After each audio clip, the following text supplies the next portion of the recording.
Very nature is just another document held in the hands of Cartesian corporate, waiting to be disassembled by an electronic shredder. We was born knowing better.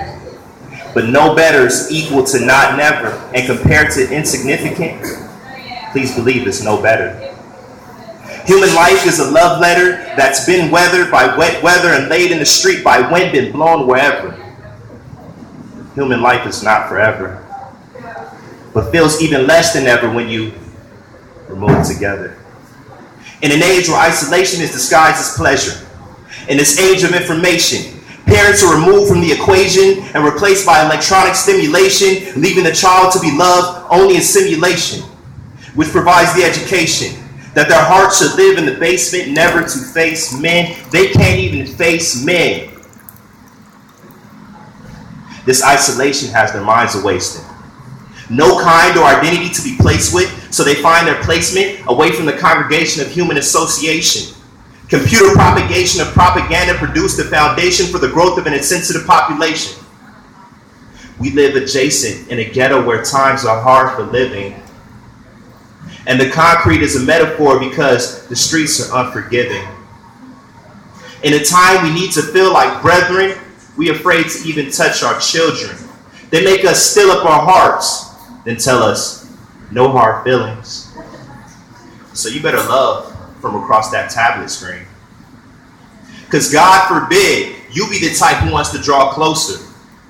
For you'll become a martyr impaled upon many cold shoulders. Because the notion of affection is just an old boulder rolled away from the tomb where brotherly love lay. And his cousin, named Human Decency, weeps alone in front of his empty memorial, desperately hoping in fertility to witness his dear friend's resurrection due to human insurrection.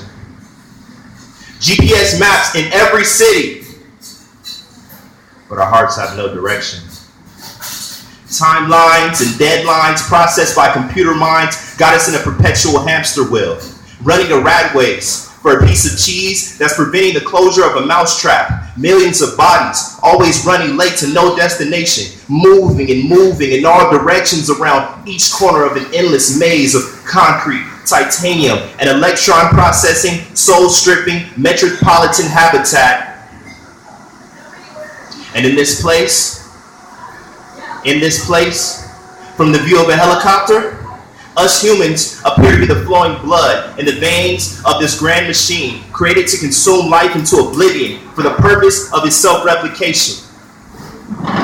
And in this place, humans appear to be upright walking cattle, mentally branded with the myth that to look in the eyes of a stranger would mean certain death. That to crack even the slightest smirk at an unfamiliar face would immediately paralyze you in the fate of Medusa's curse, leaving you cast in a mold of stone and gravel. And in this place, each generation is replaced by one more enamored with a glowing screen and becoming so fluent in a language of ones and zeros that they forget the native tongue of their species.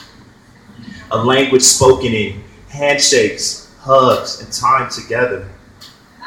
And in this place, young men who've graduated from the school of life with a master's degree solely in virtual reality failed the test of reproduction, unable to approach the opposite sex for fear of castration, leaving the women to carry the seeds of dogs whom the internet convinced that these hoes ain't loyal, so they stray away after fleeting pleasures just as dogs do.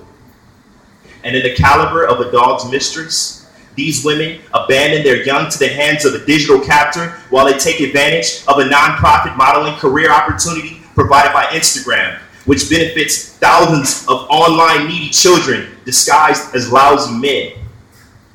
So I guess you can call her a charity worker. This is all what you get when a society raised by the dollar gives birth to a society taught by the machine that those hugging a consul are destined to rule, and those hugging a tree are destined to fail, and those hugging each other are destined out of existence. But I know better. I'll feed my desire to touch and connect, which is inhumans. To deny it would be disrespectful and inhuman. Even if I have to start being Amish so I can end human, you might call it being soft. but I call it being human.